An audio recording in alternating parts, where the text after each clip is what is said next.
আসসালামু আলাইকুম, সবাই কেমন আছো? আশা করি ভালো আছো। তো এইটা কে কে চিনতে পারছো, এটা হচ্ছে আমাদের সীমানা মাদ্রাসা। আর এই যে মাদ্রাসাটা এখন মোটামুটি কেউ নেই, কটা বাচ্চারা খেলা করছে দেখতে পাচ্ছ। আর এখন হচ্ছে সামনে রমজান মাস, আর কাল দিনটা বাদের রোজা, তোমরা সবাই জানো।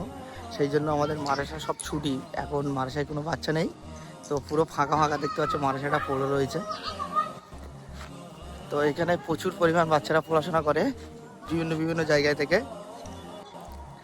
আর এটা অনেকেই চেনো, আমাদের আশেপাশে অনেকজন চেনো। কমেন্টে সবাই জানাবে যে শিবনা মাদ্রাসায় জলচায় কে কে এসছো বা এই মাদ্রাসায় কারা কারা পড়েছো, একটু কমেন্টে জানাবে।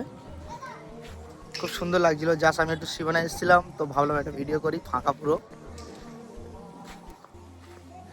কতটা সুন্দর দেখতে পাচ্ছ আর কতটা বড় মাদ্রাসা দেখো। এই যে শুরু করলাম, কত বড় দেখো। ওপারে ওটা, ওইখানে বাচ্চারা পড়াশোনা করে, এইখানে বাচ্চারা থাকে সব। তো সবাই একটু কমেন্টে জানাবে কে কে শিবনা মাদ্রাসা চেনো।